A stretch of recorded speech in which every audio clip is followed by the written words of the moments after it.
Okay, good morning, good Hanukkah, good Chodesh. A very special thank you to all the Masadrim, specifically Reb Moti and Nachman Fried, Moti Zeitlin and everyone else, and my Rebbe, Reb Chaim Kramer, BRI.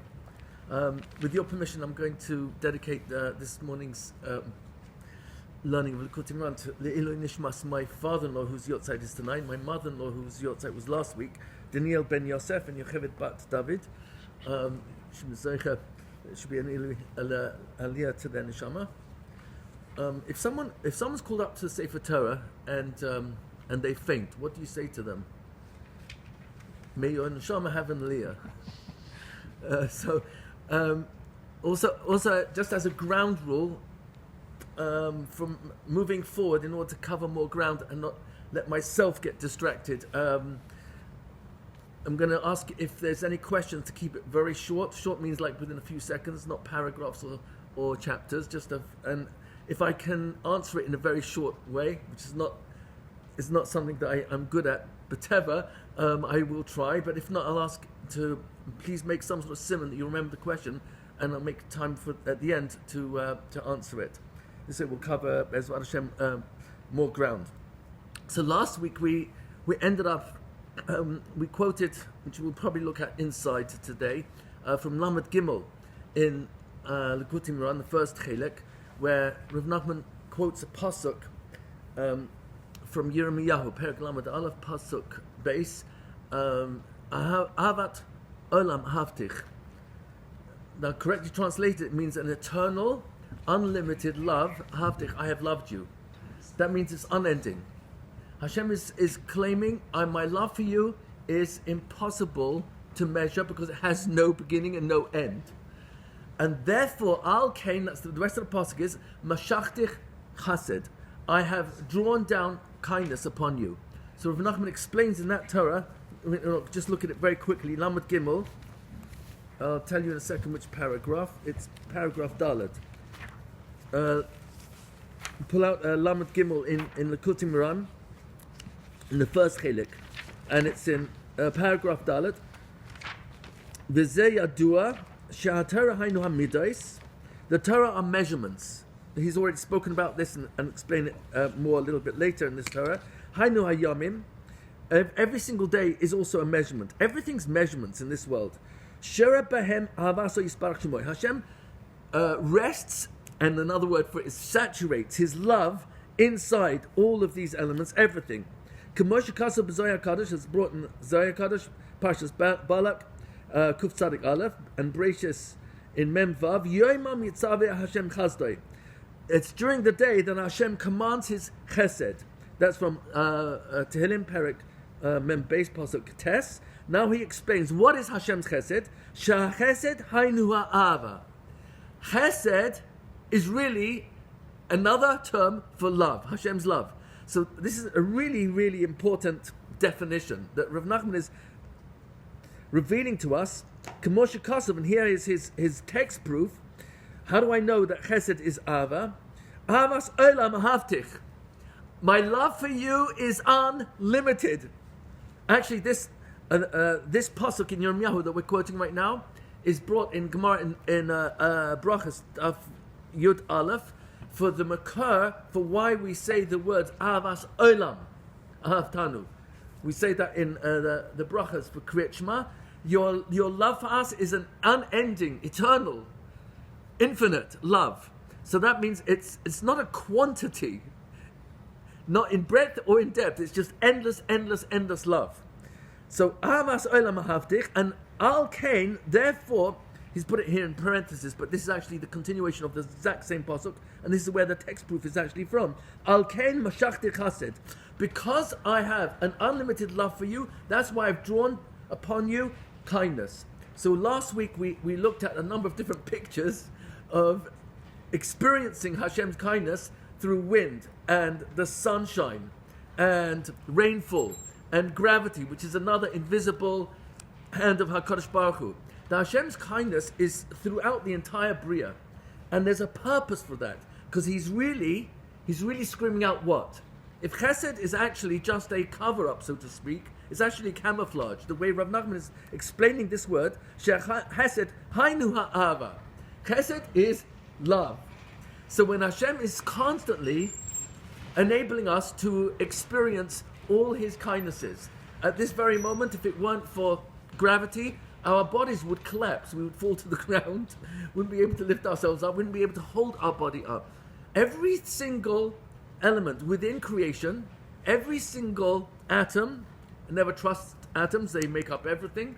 Every single atom in your body, every single molecule is actually constantly given life by Hashem. And we actually even say when we are forced to expel toxicity from our body, we say a bracha asher yatsa, and we say the most astonishing words. Galui v'yadua lifnei chisei kevadecha. So the Chazal tell us where's the kisei covered. So it's difficult to call it a distance, but in the Gemara in Chagiga, I think it's Yud Beis, it talks about the distance between the 7 heavens and the distance between each one. It's 500 years of constant travel, non-stop. So if you imagine each olam, and then you, after the 7 heavens, you get to the heel of the lowest malach. So, and then from the heel to the ankle is the combined distance of everything you covered till now. From the ankle to the knee of that malach is the combined distance of everything.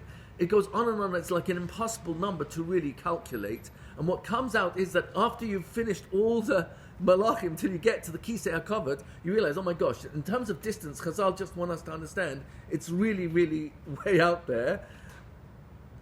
And then all of a sudden, every single day, it's the most common bracha. Mishnah Berurah says if you've got a bracha between Bur and Nefashos, for example, and Asher Yatsa, you have to say Asher Yatsa first because it's Tadir Koydem. So it's the most common blessing we make on a daily basis, and we say the most astonishing liturgy. What is the language? Galui v'yadu lifnei chisei kevadecha. This one piece of information, and what's that one piece of information? If any of our openings or closing were open instead of being closed, or closed instead of being open, EF Shalis Kaim Afilu Shachas. It's like Rebbeinu Shalom. Jeez, what's going on over here? How did Chazal legislate the lowest physical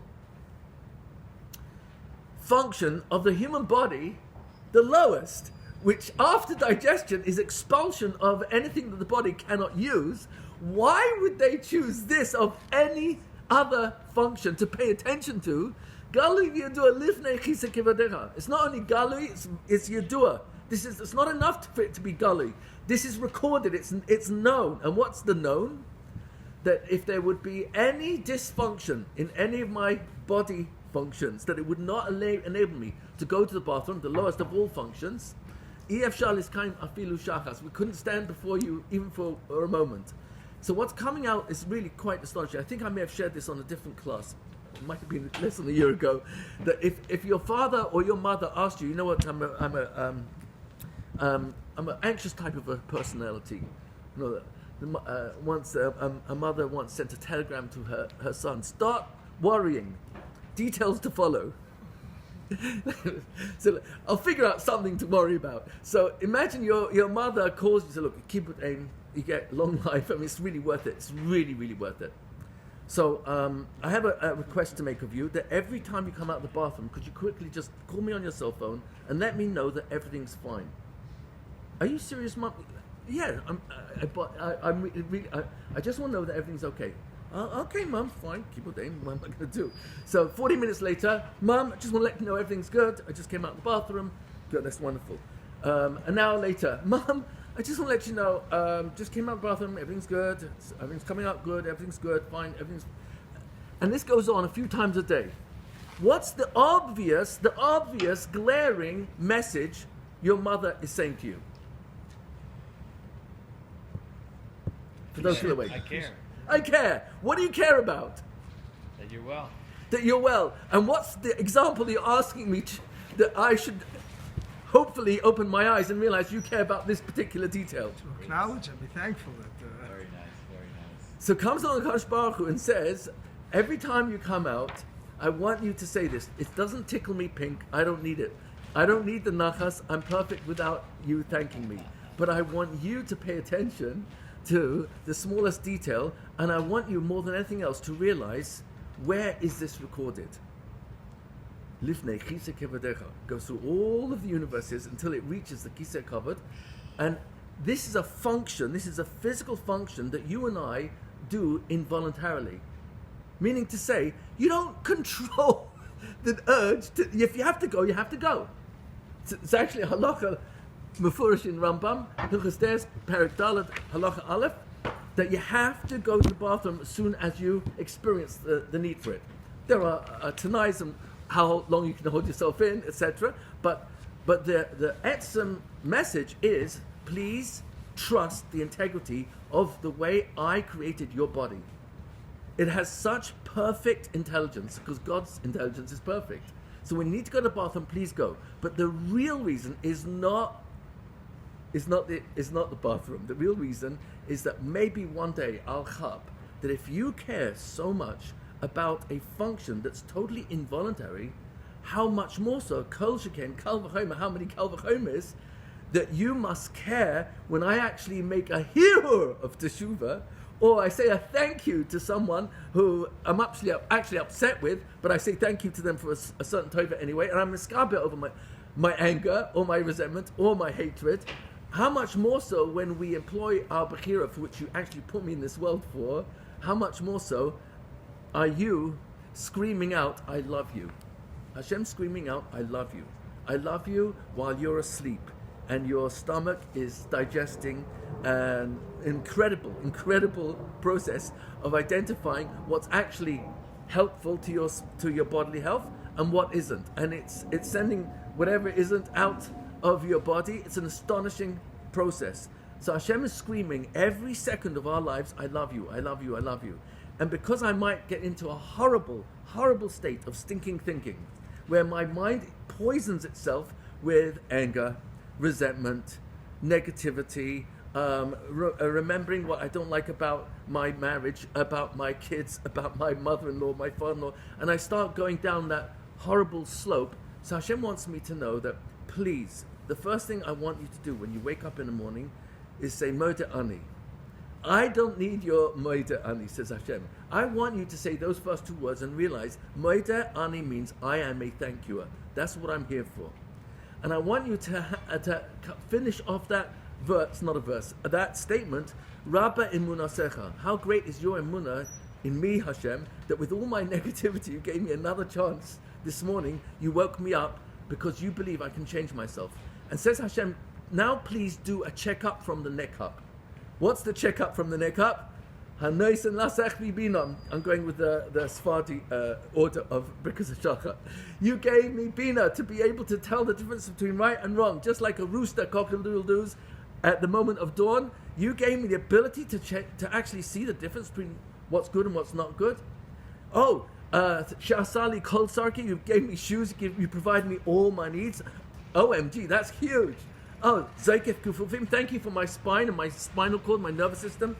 So Hashem is screaming out, your body is literally saying all the time, we're just looking at a few lines in Lamed Gimel, in the first chelik of Likutim, paragraph Dalet, Shachesed hu ha'ava. Hashem's chesed is really his love. And he's drawing it down upon us. Why? Because Avas Olam Ahavtik. My love for you is unending. But I can't spell it out to you, because if I do, you'll be so overwhelmed by how much I love you, you would lose your bechira. So I put you in a physical world of brilliant illusion. It's such a brilliant dimyon that you're constantly distracted, and so you actually need a daily checkup from the neck up. Thank you, Hashem, for my eyes. Thank you for my physical eyes, for my eyesight. I've always enjoyed good eyesight. I can see with full color, 3-dimension. Some of you during COVID might have seen there was a clip going around of a gentleman, elderly gentleman. Did I share this with you? No? I don't remember.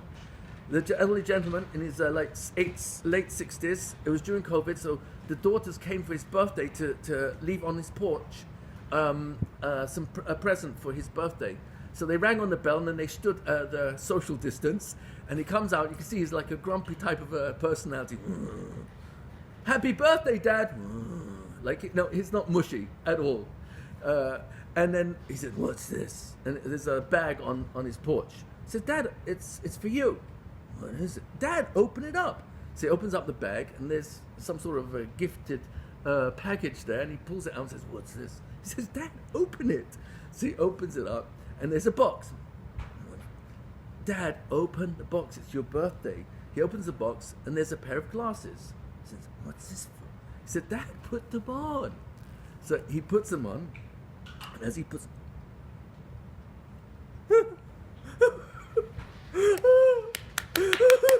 he starts tearing, and he starts crying. He was born colorblind. He's never seen blue, green, yellow. He's never seen any colors. And for the first time in his life, he sees a blue sky. He sees the green grass in his backyard. And his eyes are tearing, and this not mushy guy breaks down because he never saw color before. Pokeach Ivrim, thank you Hashem. Please don't take my eyesight away that I have to appreciate it. I'm going to appreciate it right now. Thank you Hashem. Malbish Arumim, thank you for my wardrobe. It's Dvarim Pshutim Ad Ma'od, but that's the whole point of what Rav Nachman wants to bring to us, that it's the Davar Pashut that we get excited about, it's Pshitas and Tamimus for the good that's already in our lives. And the Kudas Tovas is not some sort of positive thinking, it's reality thinking. And Nakuda is the lowest, smallest dot. Tova that's good, that I can possibly add up and then come to the possible conclusion that why are you doing all this for me, Hashem? Because you love me so much. What's going to happen next is what I think was the paragraph 2 of what we quoted in Torah Zion, which we're learning, and that is, if I really hope that you love me so much, what's the most obvious thing I can do next? What's the most obvious conclusion I can come to? Hashem's hiding behind Teva, but it's a perfect world just so I can breathe air. What's the purpose of it? Okay, so I come to realize you love me so much. And therefore what? What's the therefore? And so now everything is echad, so now I can become possibly an Einoid Mlavadik type of a personality. It's really one. So a person could be attempted assassination by his 10 brothers. You can't imagine such a thing, but imagine it anyway. And then they change their mind and just throw him in a pit. It's filled with scorpions and snakes. You know what? Why don't we just make a buck on him? So they sell him. And he's sold down to Mitzrayim. And what do you think should be going through this mind? What should be going through his mind? He ends up being sold as a slave. But he remembers all the halachas of an Eved Ne'eman from his father. And he applies them to Potiphar. But not only that, he's constantly talking to Hashem. Shkur Hashem, Hashem Shkur B'fiv. Even V'yaris Adoinav, even Potiphar, who was such a low life, he actually had eyes on Yosef. He was such a low life, and he actually could see the Shekhinah was with him. How can you see that? So Rashi points out, V'yaris Adoinav Hashem Itoi. What's it mean? Hashem's with him. So Rashi quotes the Medrash, Hashem Shkur B'fiv, because whatever he did, he was matzliach. He wanted warm wine, it was warm. But cold, it was cold. So Potiphar thought you must be some sort of magician. No. I'm asked. What are you saying? Which spell are you putting on this drink? No, I'm not saying any spell. I'm asking Hashem was Elokim. He's the powerful powers to help me be matzliach and everything. Within a year of this employment, he's accused of a most horrible of crimes. Falsely ends up in jail. 12 years. Is that a long time to do some thinking? What do you think he might be thinking? How did I get here? Oh yeah, my brothers. If I ever get my hands... What's going through his mind? 12 years. And we're talking about Hashem Echad. You only do chesed, you're only kind to me.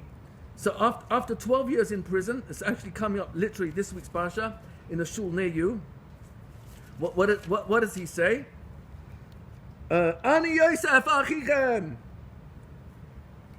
I'm your brother. Before that he said, Ani Yosef Oida Avichai. They are stunned. They can't believe this. They don't believe it. And he says, no, I'll prove to you that I'm your brother.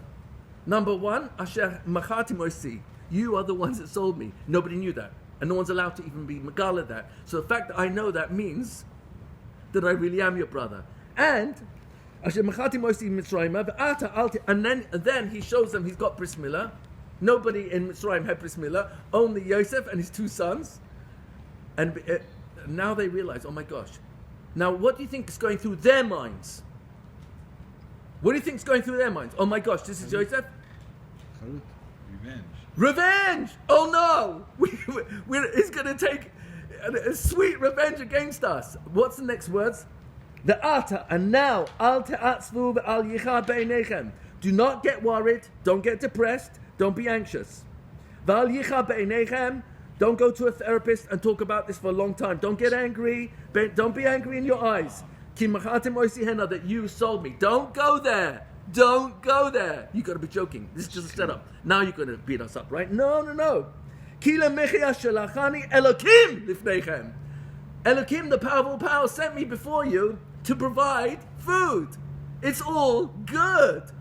And as though the pasuk, the Torah has extra ink to spell, he repeats himself. Pasuk Zayin, Vishalacheni Elokim lifneichem lasum lachem sheris ba'aretz. Hashem sent me before you. So I don't understand. The Torah is made that you were sold by your brothers who were originally going to kill you, then they dropped you in a pit, and then they sold you. How can you say it wasn't them, it was Hashem? So this is what we're talking about the whole time. This is what Rav Nachman is trying to help us understand. Ata hareta ledat. I have already shown you. Ki Elokim, Hashem Elokim. Hashem is the only powerful powers. Ein oid milvado. Nothing else exists. It's not. This world is not real. It's only what we think it is that makes it real to us. Our wives are not our real wives. It's only who we think they are. Our children are not our children. It's only who we think they are. Life is not life. It's what we think it is. And so comes along Yosef HaTzadik and tells us, I don't care how difficult your life is, Hashem has put you there. And Hashem put me in Potiphar's house, and my father told me, blossom where you're planted.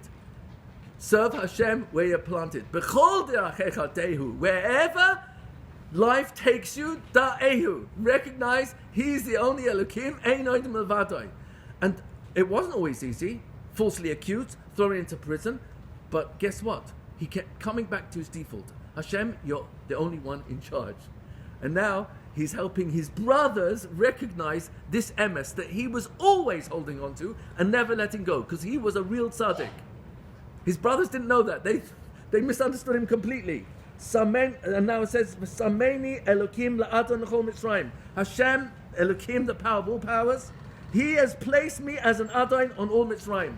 My Rebbe, Reb Chaim Kramer, would read it slightly different. He would say, Sameni Elokim la'adon l'chol Mitzrayim. I have placed Hashem above all of Egypt so that they recognize He's Elokim.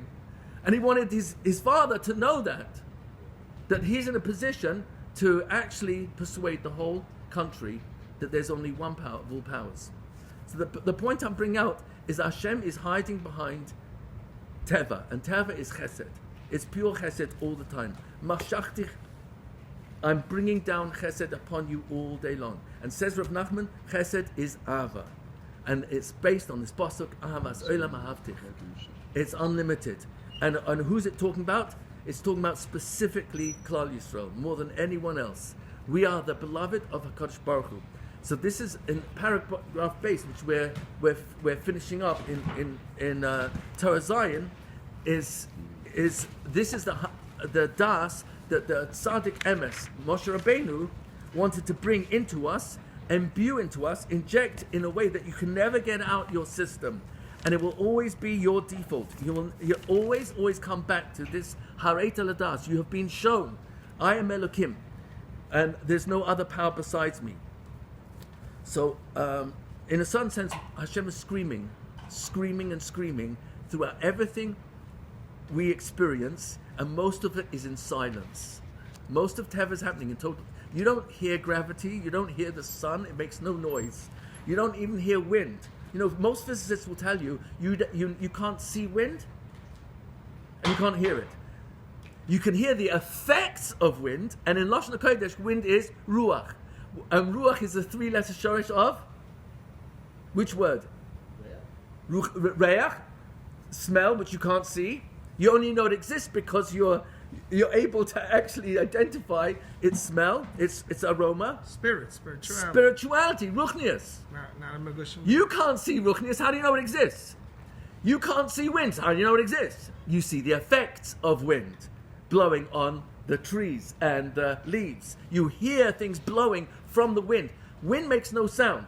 If you're in the world of physics, if you're in a room where there's absolutely no sound whatsoever, eventually your eardrums will become attuned to the sound of the atoms in the atmosphere banging against your eardrums, and then it can become deafening. Has v'shalom. What's the pasuk? The pasuk said, "Lo b'riach Hashem, lo Ela b'reach, beruach." Right at the end of this week, yesterday's haftarah had a similar pasuk. Yeah. So Hashem is screaming out all the time, "I love you, I love you, I love you." What's the purpose? What's the purpose of Hata Haveta Ladas? You took me out of Mitzrayim, and you can take me out of my personal Mitzrayim. That's really what the pasuk means. Because we're not just celebrating an event 3,338 years ago. That makes no sense. It's much beyond that. We're saying, Rebbein Shalom, there's nothing you can't take me out of. There's nothing. There's no Mitzrayim that is so meitzayam. It's so constricted. It's so bounded. There's nothing that you can't take me out of. So what's the purpose of that? What's the purpose of Hashem screaming out His love for us? We don't hear its love. We don't see it. It's everywhere all the time. But it's screaming in silence. Why? What does Hashem want me to do with that conclusion? There's only chesed. It's only echad. It's only one love. Recognize him and thank him. And Okay, acknowledge recognize him. and thank Him. Hang in there and help me. Hang in. Love him back. To be so mechanic Kadosh Baruch Hu. Oh, tefillah. Okay, thank you. Carry on. Love him back. Love Him back for sure. Love Him back. Live with him. Sorry? Live with him. Live with Him. I'm going to tell you a story from Yaakov Meir Shechter, Shlita. I don't know where it's recorded, but I read it in Rabbi Biederman's parasha. He quotes him, didn't say where he quotes him from, but Rabbi Yaakov Meir Shechter gives a mashal. Or it could be a real story, but I can't tell if it was meant as a mashal or not. But he tells a story of a younger man who lives in Bnei Brak, and he has a neighbor, and you can see from the two apartments who's got wealth and who hasn't got anything. So you would see it just from their front door. And the younger man whose front door is empty and it's old and decrepit, he notices that a package of money is brought every week to his neighbor, whose house is very well taken care of, and he learns in the same kollel, and his curiosity gets the better of him. One day he can't help himself, so he looks at who's sending this package, and he's filled with anger.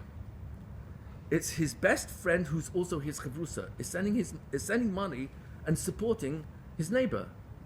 So he couldn't take this. How could this possibly be so? So he decided he's going to write his friend a letter, and he wrote him a very simple letter. Said, "I'm really working hard on controlling my resentment towards you, that my neighbor is getting this package of money, and we're friends for so many years, we're even chavrusas. Why would you ignore me?" And he said, "I'm being done chavschus. There must be, I don't know how to be done chavschus, but there must be a reason, and I'm asking you why." He gets a letter back a few days later, and dear Moshe, that was his name, whatever. And the rest of the letter is 4 words, end of letter. You never asked me.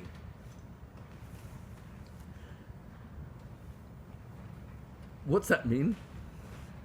Hashem wants we should ask him. Ask. Daven to What him. should I be asking for? Whatever. Everything. Everything. What's the most important thing to ask for?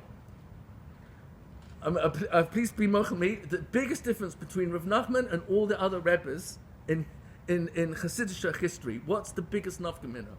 When Hasidim would come to to Rav Nachman, what was their bakasha? To get close to Hashem. Dveikus Help b'Hashem. me. I need more eitzes to get closer to Hashem. And when people came to him for children, parnasa, he cared. So in Sicha Lamates, in Sicha Saran, he cared about their sorrows. But he would also say, that's not, I don't want you to turn me into someone who's providing all these segulas. I want you to turn to the Makar, Habracha. And so he was constantly, because he said, why should I be a Rebbe? Why don't you become your own Rebbe? And he never said those words. I don't know if he said those words, but why should you think that because you're a chassid, you've got to rely only on, why don't you become a chassid of HaKadosh Baruch Hu like I am? And when Rav Nosson would ask Rav Nachman, what's the difference between you and all the other, how did you get to be so great and others, they put their whole lives into Avodas Hashem, but never reached what you reached? And he said, Mistama, they didn't want it enough. So the bottom line is, do I want it? And if I want it enough, then what happens next? Ask for it. Don't ask for Elon Musk for a 25-cent loan. That is a misunderstanding of what he's capable of. Don't ask a Kadosh Baruch Hu just for panas. He's going to give me anyway. Hashem promises, I'm going to take care of Ani Kel Shakai. One of my names is I am Kel, the power of Shakai, of enough. Says Rashi, Yesh be'elkusi dai lekol bria. Every single ant, elephant, and all the human beings in between, I've got enough in my power of resources in this world to provide for everyone. You know, it used to be in the world of economics, they actually believed that because and this sounds, at first what you can hear sounds logical. If you cut up a pizza pie into lots of pieces, so if you've got 20 people in the room, you've got to cut it into 20 pieces. If you've got 100 people, everyone's going to get a smaller piece. So there's an assumption that the world has limited resources, and therefore there's not enough for everybody. So how many rich people can you have? So this was a false premise till technology really took an exponential leap, and a book was written about 3 decades ago by actually a Jew who had a bar mitzvah, from bar mitzvah, John Zane Pilzer is his name. He wrote a book called Unlimited Wealth. It's a fascinating book where he proves that based on how technology is moving, we thought that the number of billions of barrels of oil available to the world was a specific number, until technology enabled that we can now drill miles beneath the Earth's surface and discover huge resources of oil that we didn't know existed. And now we've learned how to turn water into electricity. And we've been turning wind into electricity with all these windmills, etc. So the point being that when Hashem says, Dai be'elkusi l'chol bria, I can provide for the whole world. So have as many children as you want, it's on me. So when we ask for parnasa, it's part of Shemona Esrei. But really, what does Hashem want me to ask for the most? I invest in having the best possible Olam Hazeh in Gashmias, or this world is only a prostor. It's only the smorgasbord before the actual real chuppah, the real wedding, the real banquet. Oh my, that is forever. Oh, so I'm really only meant to be more than anything else asking you, please, Moshe, bring me close to you. Help me with my davening, help me with my learning, and get specific. Help me bein adam l'chavra, and get specific. This particular wife. Not that I have more than one anyway, but can't afford any, even though I'm Sephardi. But can't afford more than one. So get specific. This particular kid is really getting under my skin. It really gets under my skin. But you told me, blossom where you planted me. You planted this kid in my world. You planted. Let me squeeze the most out of myself to be the best father, best husband, best in my career that I can be, not in competition to others, to provide for my family and maybe some. Help me in every single area of my life. Please help me, I beg of you. I'm Masich Das from you. The moment I finish learning, finished Shachris, I'm already upset with so-and-so that there was a beautiful Rosh Chodesh and they took the last, really not my favorite chocolate. And move on! Rebbeinu Shalom, help me to get out of this crazy timer for dark chocolate. Help me move on. Whatever is my challenge, Hashem says, please, I only give it to you to blossom, not to be resentful, not to be angry. So Rabbi Yaakov Meir Shechter is basically telling me, please ask. Please, I will give you too. I got plenty. I got plenty for you as well. What holds me back from asking? Number one, I don't have the Ratzon. And that's we talked about a little bit last week from Sichas Ram Nun Aleph. It's a very long Sikha, but he talks there about the importance of Ratzon. We quoted the week before that from Perek Yud Halacha Gimel in Hilchas Teshuvah of the Rambam, that Ratzon is unlimited in terms of having a metaphor, which Rambam is bringing, that the whole of Shir Shirim is meant to be a metaphor for the Ava, for Kadosh Baruch Hu, through the Ava of an Isha. That a person can't get her out of his mind. Not when he's eating, drinking, going to sleep, waking up, every moment of his waking moments. But it's really only a mashal to the Ava for HaKadosh Baruch Hu. So number one, I don't have enough Ratzon. So okay, so I have to refuel the Ratzon.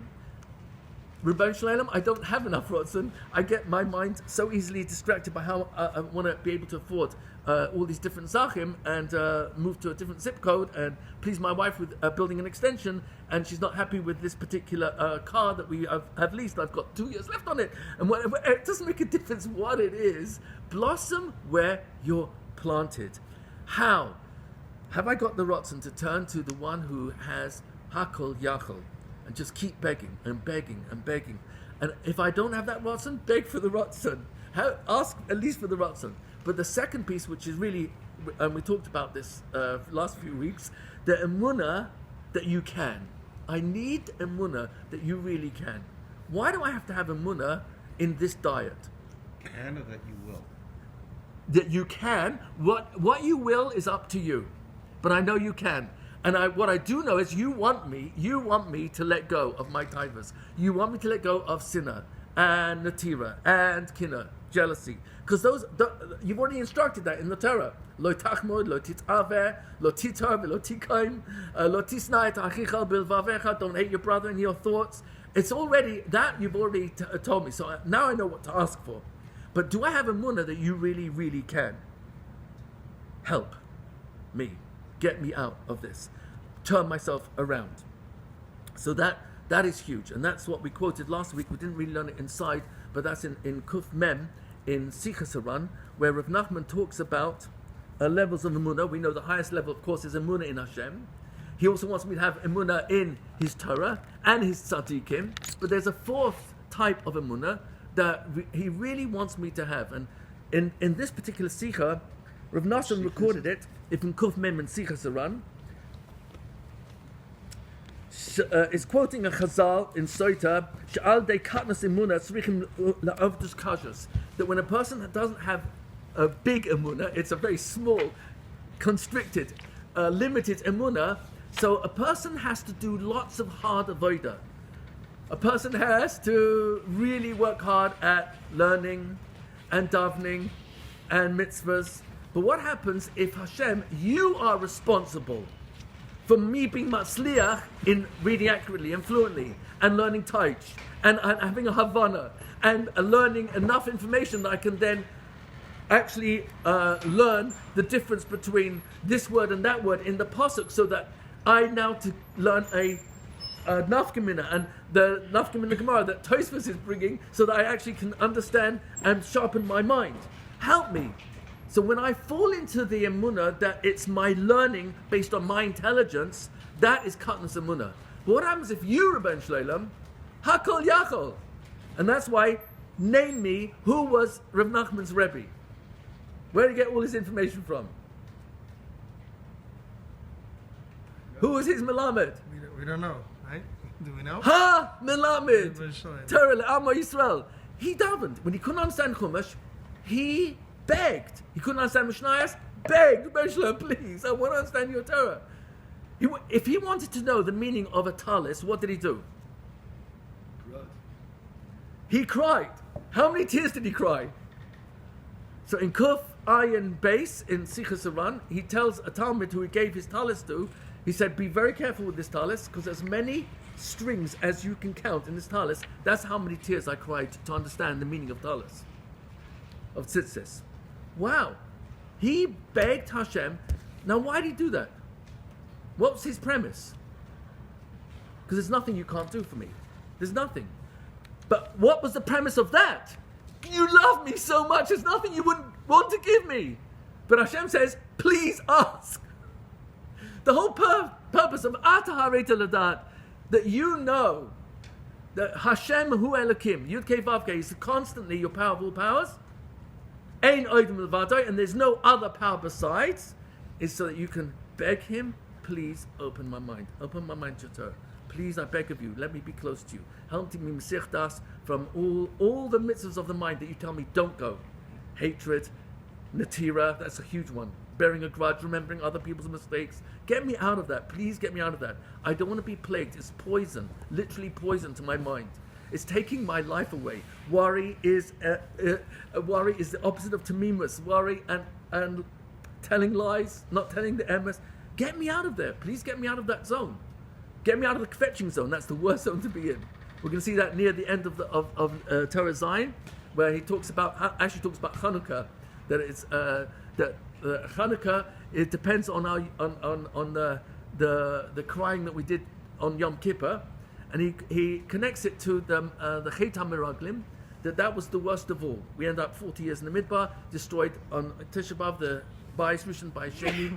But the mechanic behind all that is what? What's the worst crime of all? What's the crime of? Sorry? Crying for nothing. What should I have been crying for? Vekas. Sorry? Vekas. Vekas. I could be closer to you, please, Breslov. And Rav Nachman used to say, how do I know that if Hashem gave me to be at the level that I mapped, maybe there's more? And so he started crying for more. Because he didn't know how much more is more. He just wouldn't stop crying. That was, if anything was his greatness, it was he wouldn't stop asking.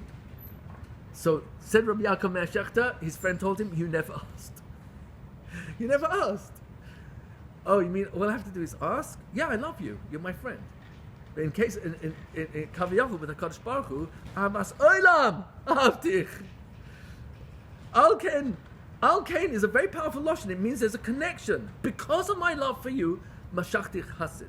I brought down kindness to you. It's everywhere, all the time. Chesed kel kol hayoim. David Melech couldn't get it out of his mind.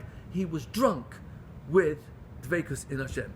And all the distractions. Michal saying you're embarrassing yourself by dancing wild in front of the maidservants. And he said, I'll do more than that. As a cover to a Kodesh Baruch Hu. I have no cover in Hashem's shadow. David HaMelech was the king of gratitude. And the whole problem with Meraglim was, I'm so stuck on the Lashon Hara of 10 tongues. 10 tongues brought about Tisha B'Av. And every single tragedy that we're still suffering from that, it brought about such tragedy and calamity all for one Nakuda. I'm complaining. And I've got no right to complain. It's a pasuk, I think we quoted it before. Eicha Perek Gimel, pasuk Lamates. Ma yitoinen Adam Chai. Says the Yalkut on that pasuk. Ata Chai. You're alive. I gave you your neshama. You're breathing because I gave you your neshama. The oid mit loinen alai. And you're complaining? Ma yitoinen Adam Chai. What have I got to complain about if I'm alive? Answers the pasuk, Gever. Oh, you really want to be a strong person? Gever is referring to your inner strength.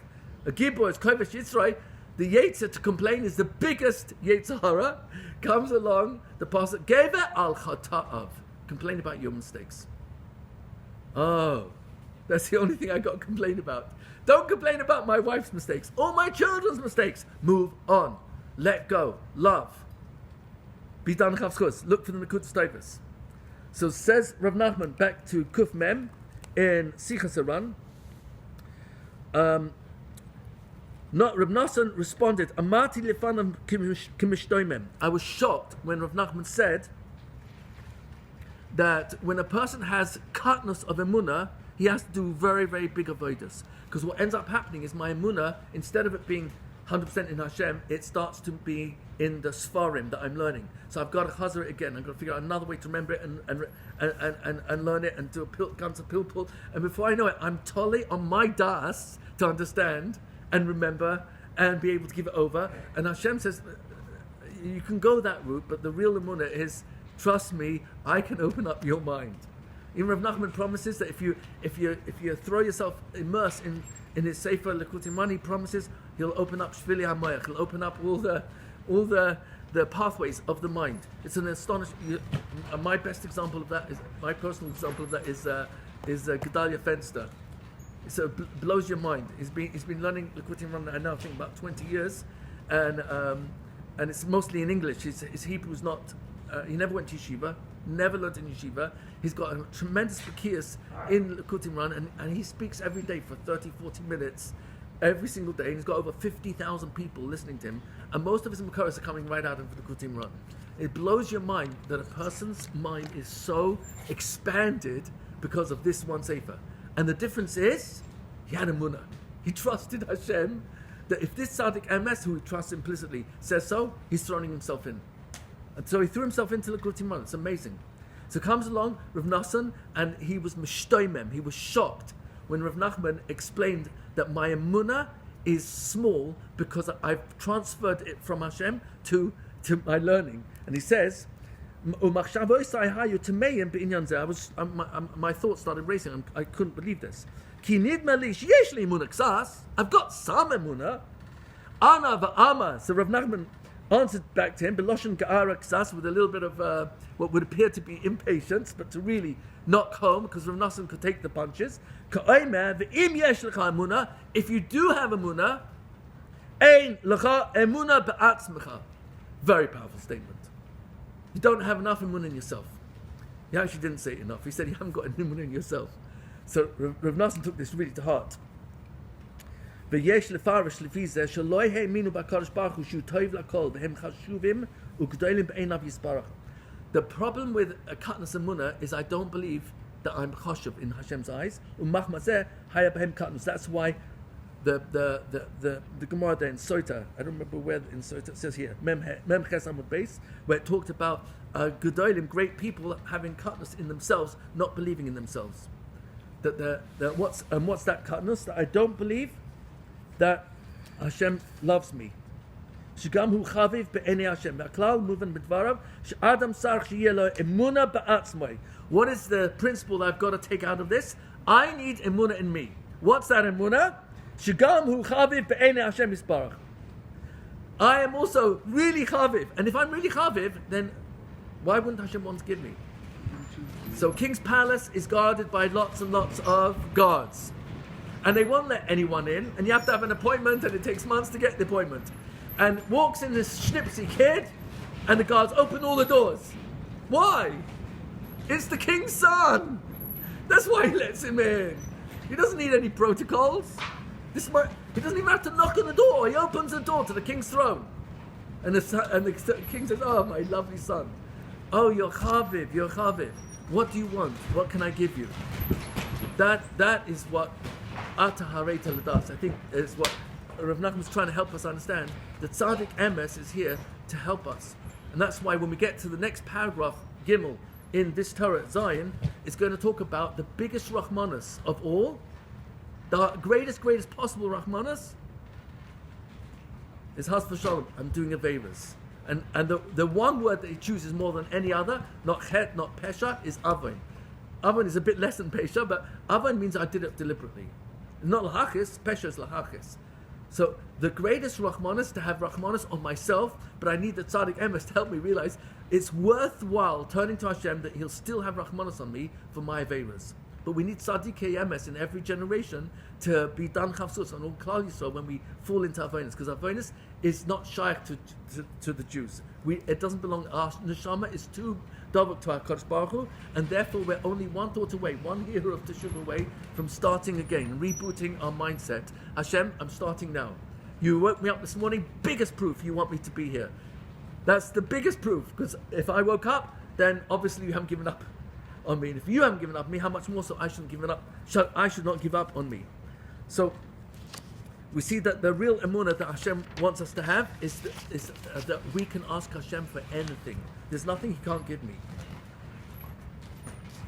Any questions or comments on this? What happens if we're resentful? Like when we ask Hashem, like, you're not giving Yes. me. I've been asking you. Yes. Help me, because it's my resentment that's actually sabotaging me breaking through the next level of Ratzah. Because if I really don't believe I'm deserving, or I don't believe you will give it to me anyway, that is going to sabotage my desire in the first place. That if I know I'm not going to get promoted in this job, I'm not going to go through all the different things to get promoted, because I know my boss doesn't like me anyway. So if I believe that, I'm not going to actually make the effort.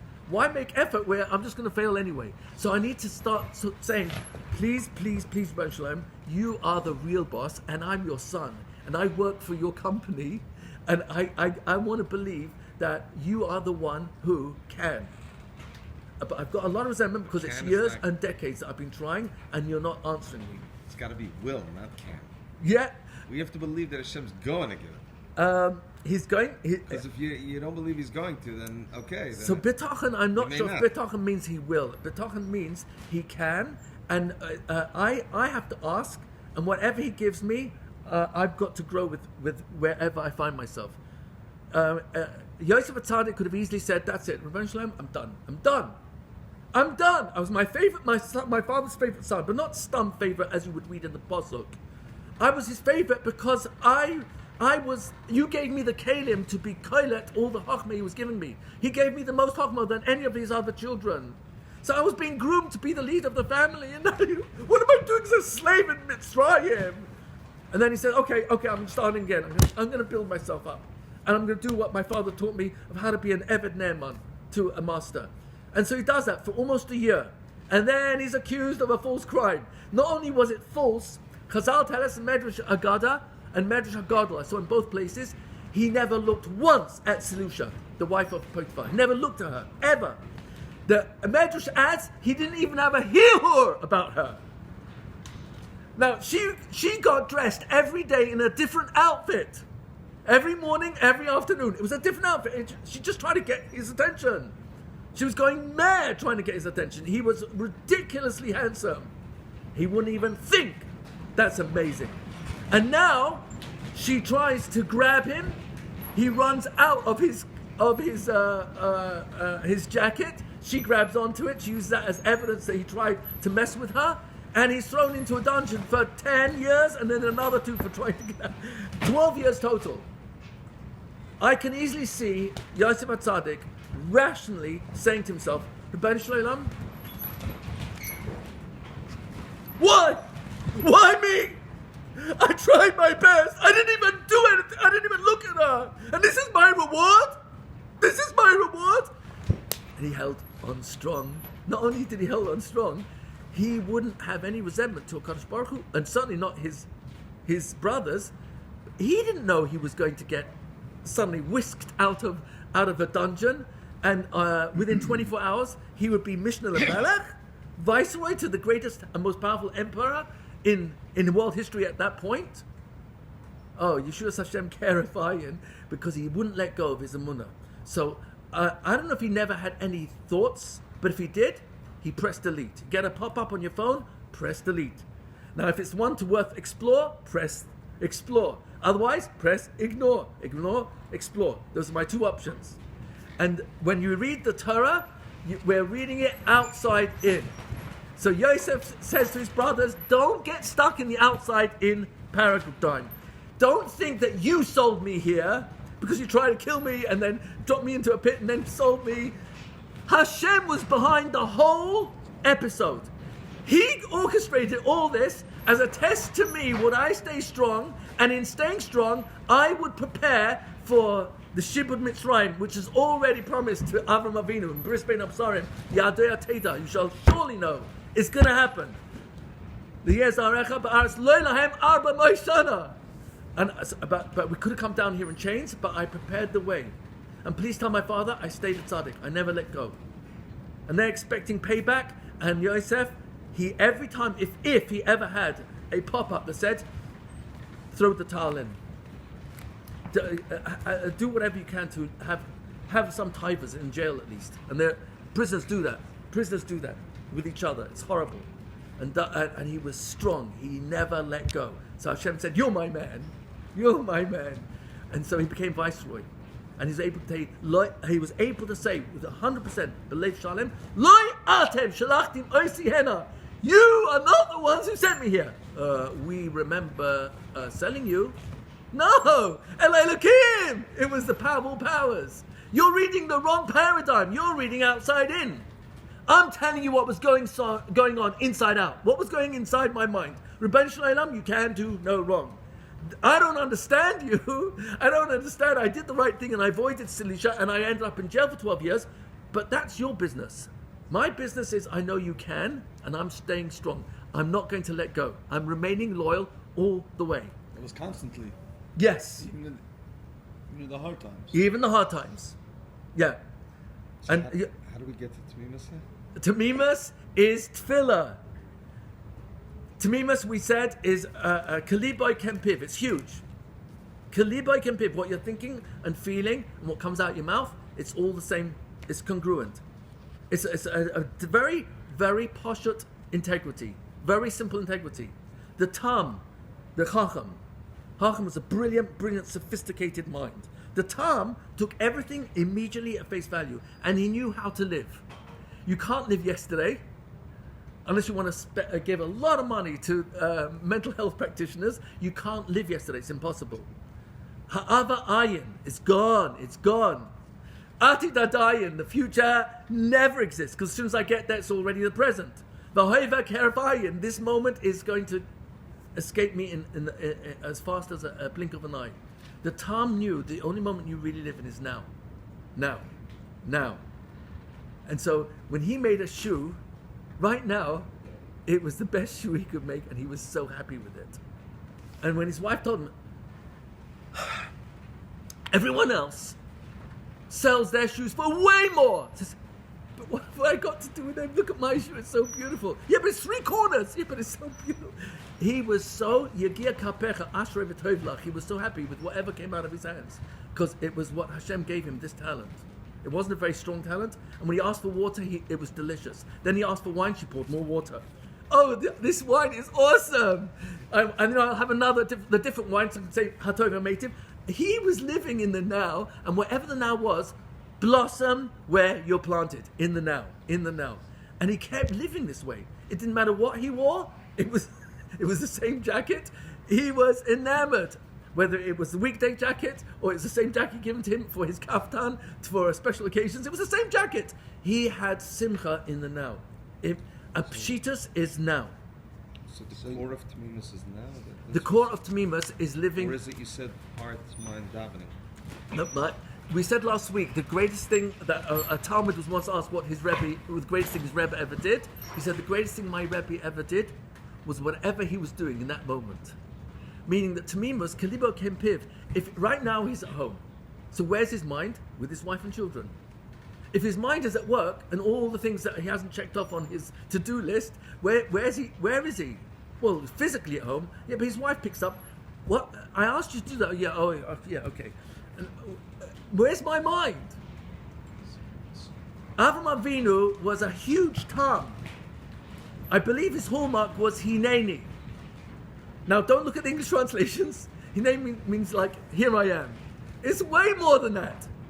It means I exist for you only. That's what Hineni means. You look at the Psukim, Perikav base, in the Akedah. Avram Avinu, what's the pasuk say there? I have it in my notes somewhere.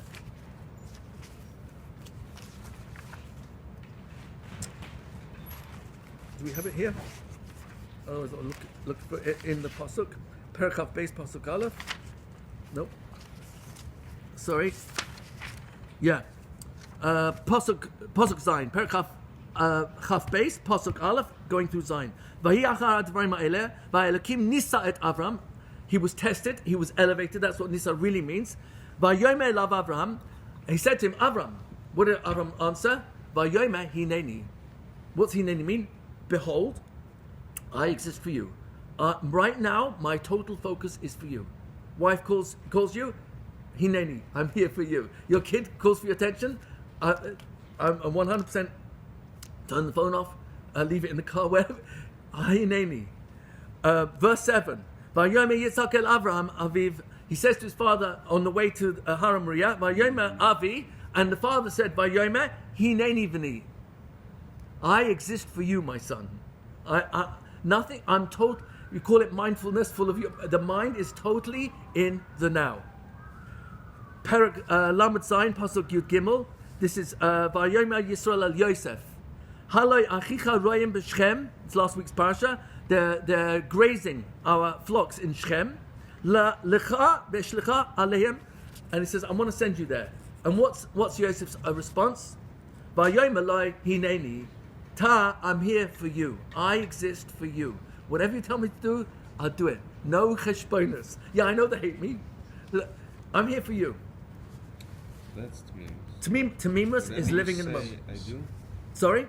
So for what I understand it, to summarize it, we were talking about what comes first and how do you develop it, right? How Right. do you develop the Tamimus? Right. So what I understand from what you said today is actually that obviously we need in order to achieve the right Emunah, you need Ratzon. Never said. Right. Right. To develop the Ratzon, you need tremendous amount of Tamimus. How do you develop Tamimus? You say start asking for it. If I notice you never something, ask, yeah. to give it in short, Yes. that's the metaphor that you used. Yeah, for the excellent. story. Because Excellent. you never asked. So basically, a person can start asking before having the right to Mimas, Yes. prior to him having the Ratzon and the right to Muna. Now you start. What you have to do is you start. You Right. start by asking. 100%. Rav Nosson, on his deathbed, he said, I was Mekayim all the eitzes of the Rebbe, of Rabbeinu Zal, but there's one eitz I'm not sure if I fulfilled to the capacity that I was supposed to, and that's the Tamimus that he required of us. I'll never forget Rosh Hashanah, Erev Rosh Hashanah in Uman. I said to myself, it's in the morning, I really want to go to the Tzion. I said, what's the point? I heard a voice saying inside me, what's the point? You're never going to get anywhere close anyway. So I said, that's probably true, but no, why am I here? And it's Erev Rosh Hashanah, it's Vidur Dvarim, and they've got a long shopping list of people to daven for, so I'm going anyway. And right at that moment, I don't know, I can't remember what it was, that the Mesadrim, with their jackets, were pushing everyone away from the Tzion. And I had never seen, and I've been there 43 times, I think, I never noticed that there's a shortcut from behind the Tzion where my Mordechai used to daven. There's a shortcut, there's a door there that actually, I never even explored it before, but actually it's a shortcut that actually brings you right by the Tzion.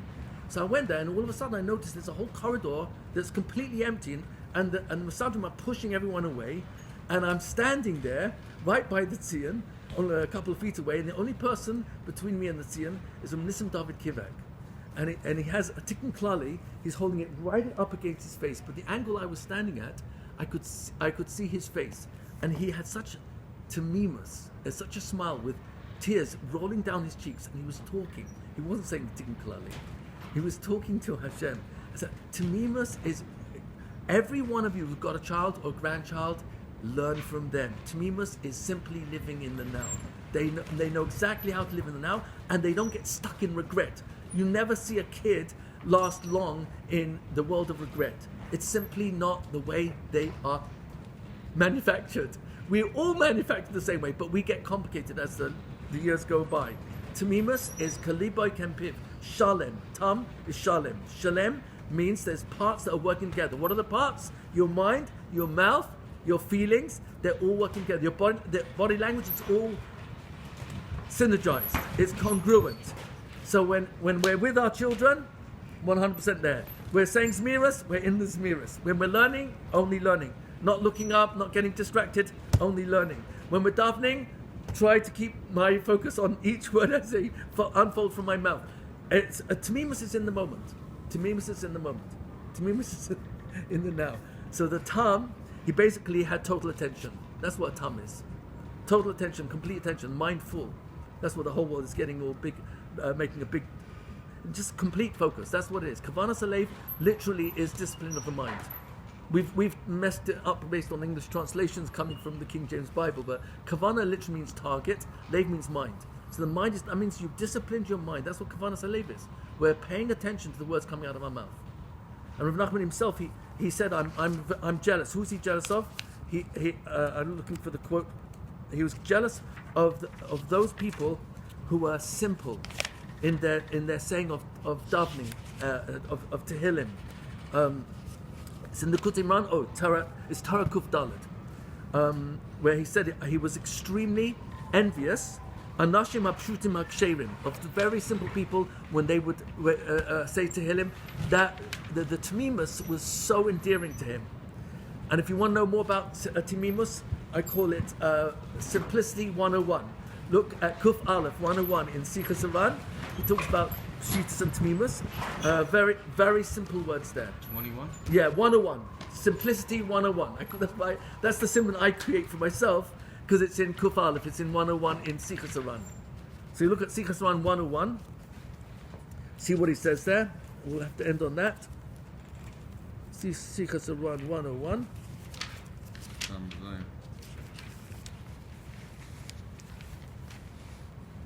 101. Kvar muvar kama pamim she'ein tzrichim shum chochmas ba'avodas habayis barach. There's no necessity for brilliant minds figuring out how to be Oved Hashem. Rak tmimus u'pshitus ve'emunah. These are the three only ingredients. Tmimus, pshitus, emunah. V'ama she'pshitus hu gavoya min hakol. It's higher than anything else. Ki Hashem isbarach baruch hu bavadai gavoya min hakol. Hashem's the highest. There's nothing higher than that. V'hu yitbarach hu pashut v'tachlis ha'pshitus. How do you translate that? Who is Baruch Hu Pashut v'tachlis ha'pshitus? It's you know what? The best metaphor I can give you is if you look at this, you'd say that's a watch. If I ask you what's this, you'll say it's a watch. But mitzaj, and that's posh, that's pshat. That really is. Transparent. Happens to be, well, this is not a very good example. But here's a better example. This is my father's watch. This is Blion Hara. This is an Omega, and this one, if you open it up, you'll see there's lots of moving parts, and they are all touching each other. This one is this is a talking watch, and it's almost empty inside. Besides the battery, there's no moving parts. But this is complex. A watch used to be very complex. When you look inside a watch, you see the complexity of it. So now I can't call it pashut. But if I just look at what it is, it's pashut, and it gives me the time. If I looked at the universe, as Hashem would look at the universe, it's pashut. Why? Because all the moving parts and the trillions and trillions of elements in the physical planet Earth, you'd say this is hugely complex, but actually HaKadosh Baruch Hu in his pshitas, it's all one. It's echad. It's literally one. So if I looked at the beautiful planet Earth from outside of planet Earth, I would say planet Earth is beautiful, and it's pashut beautiful. Pashut beautiful. Now, if you want to get into what's the pashut, all the moving parts, that's incredibly complex, and every single element in creation has trillions of atoms with the protons and the electrons and neutrons. So how do you call this pshit? Hashem is ultimately Pashut. His Ratzon is Pashut. It's really his Ratzon. He wants the world to exist. No, what's the interpretation? I can't answer. I don't know. The best I can give is Achdus HaPusha, the unity. Achdus. It's a unity. That's unity. Singular unity. But that's Pashut. That's pshit. That's Pashut. Being that you all connect. The only thing, if you Complexity also connects. the only thing that exists kaviyah from outside of Hashem is our das. And that really is Chekel Elokam Mirmal, so we're really part of him. But the Bechira we have in every next thought, that is the only thing we own. Everything is Pashut Echad. That's the best answer I can give. Thank you for your patience. Thank you very much. Great. Very bad news. You found every Yosef David. Sorry? Yosef, one was in peace. Yes. He's constantly done with Hashem. Yeah, that's Rashi brings that. Yeah. Rashi is in Lamed Tes. Lamed Tes. Bayar Adonai Perek Lamed Tes. Pasuk Gimel. Bayar Adonai ki Hashem itoi. This low life of Potiphar saw Hashem is with him. V'chol asher hu oisa, Hashem matzliach biyadoi. Whatever he did in his hand, Hashem made him matzliach. Says Rashi, how could this low life see that Hashem's with him? You see the Shekhinah, I don't see the Shekhinah. So comes along Rashi and says, Ki Hashem itoi, Shem shamayim shegura b'fiv. He was constantly talking to Hashem. This Moses. Yes. Baruch to you. Oh yeah. Baruch to you. Subscribe for your So participation. the fourth amendment that you mentioned is Emunah Emunah Batzmai. Yes. Emunah Batzmai. Batzmai. It's interesting.